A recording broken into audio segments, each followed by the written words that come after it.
Bodybuilders who are addicted to steroids. Hi everyone. Here we come with a brand new video on bodybuilders who are addicted to steroids. Many people might be surprised to learn that virtually every professional bodybuilder they have ever seen uses anabolic steroids. Finding out this information may come as a surprise because, depending on the generation you were raised in, the use of steroids was simply never very common. We're talking about a time when obtaining these drugs was relatively simple. Entering by Winstrol pills into a search engine or placing your most recent order at 120kgs.com wasn't yet a common practice in the contemporary steroid society we now live in. Number 10. Schwarzenegger. Which list of well-known bodybuilders would be complete without Mr. Schwarzenegger? The most well-known professional bodybuilder of all time, Arnold had one of the best-rounded physiques of all time. The annual Arnold Classic bodybuilding competition honors Schwarzenegger, who is regarded as one of the sport's most significant individuals in history. Because he owns clubs and fitness publications, he has remained a well-known figure in bodybuilding long after retiring. He has overseen many competitions and award ceremonies. He penned a monthly column for the bodybuilding publications Flex and Muscle and Amp Fitness for many years. He was named the executive editor of both journals shortly after being elected governor, a mostly symbolic position. Arnie had an innovative approach to bodybuilding in general and was instrumental in the advancement of many of the most popular bodybuilding methods we use today. He was a frequent user of anabolic steroids, and Dianabol was one of his top picks. Number 9. Philip Heath. You must have known, right? Naturally, Phil uses anabolic steroids because without them, he would not have been able to build the astonishing amount of bulk that he has. Phil is the best illustration of the new wave appearance modern bodybuilding has embraced because he best embodies the modern bodybuilding movement. As of 2016, he is the reigning Mr. Olympia and has been for several years in a row. The kind of vascularity and mass that this image truly owes to was unheard of during the golden period of bodybuilding when Arnie and Lou Ferrigno ruled supreme. Some critics contend that diet, cardio exercise, and weight training alone did not allow Phil Heath to develop his current huge and symmetrical figure. The body has its natural boundaries, which I have discovered firsthand in my years of experience as a fitness trainer. According to research, the first 6 to 12 months of lifting are when beginning lifters have the fastest increases in muscle mass. They will then start to see a slowdown in those quick gains after roughly a year. Experts also concur that boasts of 10 pounds of muscle gain each month are ridiculous because previously ripped weightlifters are lucky to add 0.25 to 0.5% of fat-free muscle to their entire body weight each month. Number 8. DORI Yates. Without mentioning the shadow, Mr. Dorian Yates, who epitomized the new wave bodybuilding look, this list would fall short. Dorian is regarded by virtually everyone as the person who bridged the gap between bodybuilding eras. He truly started the change from pure aesthetics to raw size and vascularity of the type that we're now seeing today. Dorian was a minimalist who trained hard, but he didn't believe in wastage. Instead, he completed each set only once at a high level before moving on to the subsequent exercise. If Dorian hadn't utilized anabolic steroids, he would never have built up the amount of muscle that allowed him to help establish modern bodybuilding.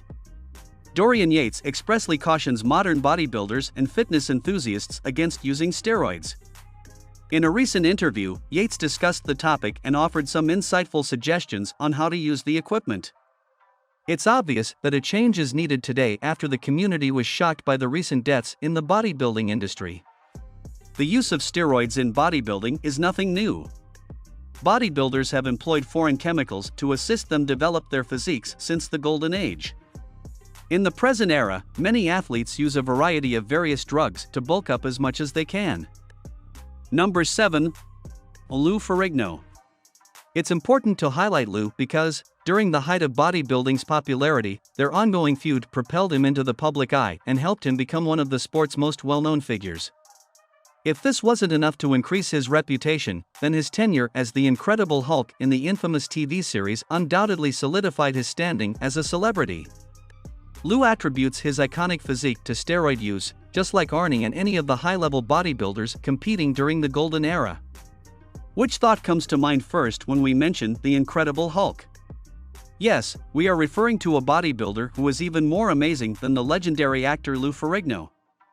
Lou Ferrigno has experienced all the highs and lows of life and has triumphed in every conflict he has faced. However, did Lou Ferrigno utilize steroids to win bodybuilding to create his incredible physique and big body frame? The usage of steroids is popular in the bodybuilding community. Anabolic steroids are frequently used by bodybuilders to improve their physical characteristics and get them ready for competitions. Lou Ferrigno had acknowledged using anabolic drugs for competition in several interviews. Number 6. Sylvester Stallone. This one is fascinating. Sly is undoubtedly a cinematic celebrity because of his infamous roles as Rocky Balboa and John Rambo, but he's also somewhat of a legend in the bodybuilding world. Despite not competing against Arnie, Lou, Tom Platz, and many other luminaries, he is considered one of the all-time classic bodybuilders. He was mostly an actor who just so happened to have a fantastic figure. Sly has long been a devotee of growth hormone, among other substances, to develop his incredible physique. These guys all used anabolic drugs to help build an amazing physique. However, it must be noted that their work ethic and eating habits were genuinely unmatched. Number 5. Ronnie Coleman. 8-time Olympiamister on the Joe Rogan Experience podcast in June 2020, Ronnie Coleman acknowledged that he began using steroids at the age of 30. At the age of 24, Coleman began bodybuilding, and for the first 6 years of his career, he only used natural ingredients. When Coleman was 30 years old, Flex Wheeler, one of his rivals, gave him his first PED. He insisted that utilizing performance-enhancing drugs allowed him to become as shredded and in top physical condition as he had never been before, which allowed him to gain weight, get his dream shape, advance in the ranks, and eventually win championships. When Ronnie recognized he needed to acquire the competitive advantage most bodybuilders seek, he decided to use drugs. It was acceptable for Coleman's rivals to utilize performance-enhancing drugs because androgenic anabolic steroids, AS, were a prohibited substance at the time. He also advanced in the ranks and won yearly bodybuilding contests once he started using PEDs. Although many bodybuilders advocate for supplements like BCAAs and creatine, Coleman thought he required more to develop his Mr. Olympia physique. Number 4. Andrew Munzer. Arnold Schwarzenegger, a fellow Austrian bodybuilder, was revered by Munzer. He made an effort to mimic Schwarzenegger, and in 1996, he finally got to meet his idol at the Arnold Classic competition. He employed several ergogenic aids while competing, probably contributing to his 1996 demise by using a lot of potassium-sparing diuretics. On the morning of March 12, 1996, Munzer was hospitalized after experiencing stomach aches for several months. By 7 p.m., physicians had chosen to operate to stem bleeding from his stomach, but soon after, his liver and kidneys failed. By this time, his health was too critical for a blood transfusion, and he passed away early on March 14. Dystrophic multiple organ failure was listed as the cause of death in the autopsy report. Number 3. Jay Cutler. Throughout his bodybuilding career, Jay Cutler has demonstrated tremendous muscularity and weight growth, which has led many of my clients to believe that he is using steroids. I decided to do a thorough investigation of Jay Cutler's bodybuilding career and metamorphosis as an athletic trainer to allay concerns regarding the bodybuilder's natural shape. Because Jay Cutler has put on so much weight throughout his bodybuilding career and has sculpted his figure with superb muscle mass and minimal fat, he may be using drugs. Old pictures of Jay working for his family's construction company revealed that by the time he was 15, he had a superb physical build. People with noticeable bone structures have been reported to have higher T levels, respond better to training, and tend to increase muscle mass. Number 2. Dennis James. Dennis James has an unusual background that includes an American father serving in the military abroad and a German mother, making him one of the most well-rounded professional bodybuilders. When you hear him speak on his podcasts, you can tell he has a unique accent because he is from Germany.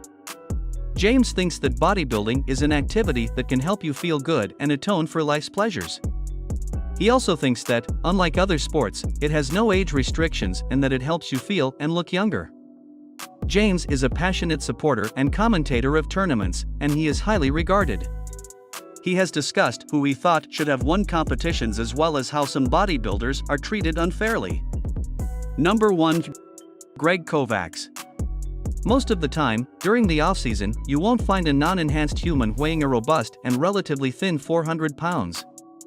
However, Greg KOVACS was a massive 6 feet 4 inches bodybuilder who peaked at 420 pounds during the off-season. He measured 25 inches for the arms, 70 inches for the chest, and an absurd 35 inches for the quads. However, such absurdly high levels of muscle mass that are far beyond the physical capacities of humans hurt the body. In 2010, KOVACS was accused of extorting the proprietor of a nutrition supplement store, and Greg KOVACS passed away in late 2013 from heart failure. When it comes to harming the heart, there may be a connection between anabolic steroids and growth hormones. It's hard to even call the deaths of so many people who use these substances a coincidence. They are all regarded as some of the hardest working guys in the history of the bodybuilding profession, and their dedication to a rigorous training regimen ultimately helped them accomplish the results they did. How was this video? Feel free to give your valuable feedback in our comments section. Also make sure to subscribe to our YouTube channel.